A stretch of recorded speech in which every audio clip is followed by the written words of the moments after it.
One of the joys of teaching is discovering new tools from the students. Last semester I saw one of my students with a trace paper sketchbook, and so I asked her, "Where did you get this? I've never seen this before." She said Amazon, and it turns out it's by 30 by 40 Design Workshop. Their Trace Sketchbook was really impressive. I saw her looking through a floor plan and then adding other floor plans onto it successively, layer by layer. And so for those of you who don't know, the layering in Photoshop and Illustrator that we get in virtually all architecture software, that actually comes from trace paper overlays. So as the architects, I think that process is one that we find really helpful in our process. So it's great when you're overlaying a floor plan on top of the next and you want to see the previous floor in relation to the floor you're currently designing. You know, it also works with iterations. So in this case, if we have an idea for a sketch, we can look at kind of the next iteration immediately on top of it and keep the same massing as we're iterating. So in this case, we're designing a neighborhood of houses, and each house should have the same rough floor plan, but we want the exterior to have kind of a different massing. So we're looking at different massing strategies to have houses in the same neighborhood all have the same design language, but with slightly different variations.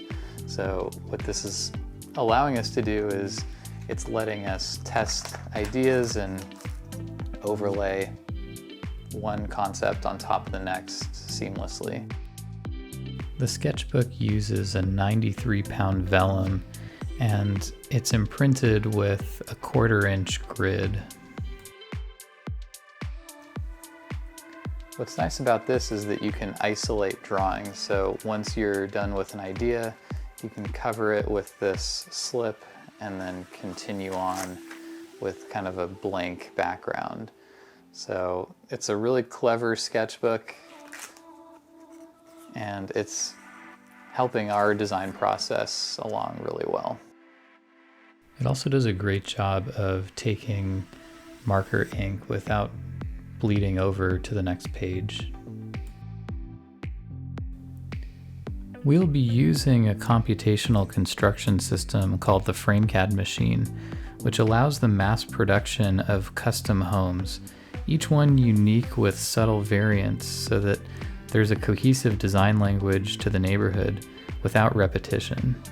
No two homes are the same to avoid the monotony of tract housing. We wanted to convey a sense of movement in each of the homes while maintaining simplicity in the construction, so they can be built by unskilled labor and simple assembly drawings. Each home maintains views of the mountain range with large panes of glass. Unlike other housing developments, we're not just aiming for efficiency and modularity, we're striving for each home to have its own character, in the same way no two lifestyles are the same. These homes are often occupied by large families, so we wanted to maximize the number of rooms while eliminating any unnecessary design elements in the project.